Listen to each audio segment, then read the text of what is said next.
Well, hello, everybody. Welcome to What's Up Wednesday. And if you know anything about me, you know this is just a prop. So if you follow me around, we're going to go find some people to talk to that have fun and exciting stories. Let's have a good trip. Hey, everybody. We're here now with Marie Brooking. Now, Marie is a little bit of a jack of all trades around the racetrack.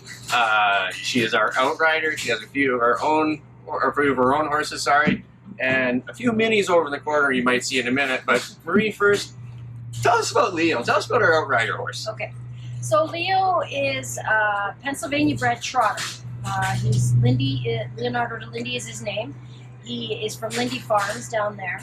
He raced right up until it's an extensive story. As a 3-year-old, he was sold for $52,000. As a 5-year-old, I bought him for $2,500. The guy that I bought him off of, Tim Charenko, he raced him under saddle, and I had a horse under saddle that was no good, so it intrigued me. He came up for sale. I seen how beautiful he was, bought him. I did exhibition races with him for the first year for racing Russ Racing in Ontario, and then I raced him myself in the bike. And we went in London, we went in Flamborough, we raced at Woodbine, we've been everywhere. Then his allergies got bad in the summer, so I would show him in the Ontario Standardbred Show Series. And then he started to get really good in there, and we ended up going to the Ohio World Show. And we kicked ass down there. We got 3 reserve champions. So he can barrel race, full bend, he can jump 3'9" under English. He does English, Western. What else does he do? Pretty much everything.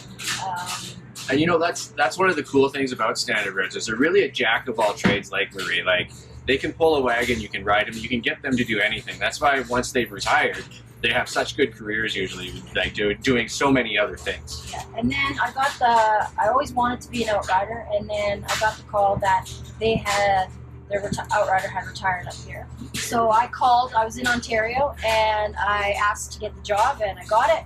And I was like, well, let's see if he can do this. So took it like it was no big deal. He watches the horses race, he knows when they go behind the gate. Sometimes we've had to go to the gate, and we're on the dead gallop, and he still thinks he should go with them, but we pull up and stuff like that. He's very smart, very intelligent. He's actually too intelligent. He's got quite the personality. He doesn't really like men, especially if they're in their colors. He doesn't like little critters. He likes to torture them. He plays with the minis pretty rough. He teaches all of my old horses or young horses what to do and how to behave and stuff like that. So he's quite the old boy.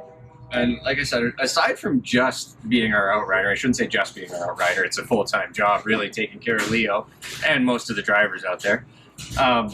You train your own barn. Yeah. You came back a few years ago, you had a little success in the Stakes early with one. Yeah, I bought one cheap, and we ended up finishing 3rd in the Western Canada Pacing Derby, which was a big thrill. And then last year, Dr. Mo Stewart brought me Wrangler Jewel, and we had bad luck racing, but she overcame it with bad post positions and some rough drives and stuff like that. She ended up making $40,000, and she was second in the super final. So that was quite exciting too, and we're looking forward to having a good year this year with her. That's awesome. And then I got another horse. His name Back is Blackjack. He's with a niece of mine, a partner.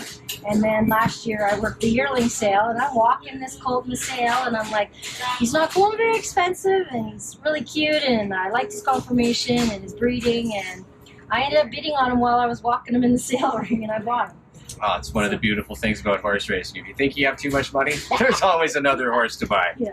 And you're lucky enough you take care of our minis for us at Century Downs. So I acquired these kind of for my granddaughter, but I made an arrangement that we are going to do major promotions with them this summer to utilize the thoroughbred paddock. Because a lot of people, when I do my job with Leo, they want to pet him. They've never seen horses. They've never got to touch or feed a carrot or whatever.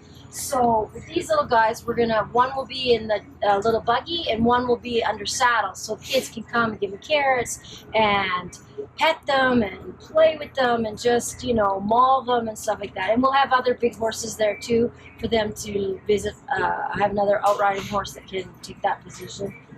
But yeah, they're going to have a job this summer working. We thought we'd pull the ponies out and we could have them show them off a little bit, and maybe Marie can talk a little bit more about their personalities. Yeah, Scout and Scarlet are brother and sister, full brother and sister. He's 2 and she's 3 now. She's quite spicy. She is the boss. She bosses him around quite a lot, and she's got some spunk to her. They've been famous for escaping the past couple of weekends and running around the barn like wild crazies.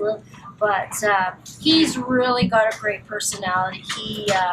He's so passive and quiet. My 1.5-year-old granddaughter actually rides him, and I've driven her, but she needs a lot more practice. But they're going to be in the Century Downs thoroughbred paddock this summer, and they're going to be able to have kids pet them, ride them, drive them around, do all kinds of stuff, feed them cookies and carrots, and just have a good little fun time with them. Well, that's awesome. And you know, the fun part about these ones is I have never sat on the back of a horse, and this one might be the first one. It's the right size. Fun size is my size. Thank you very much, Mike. You're welcome.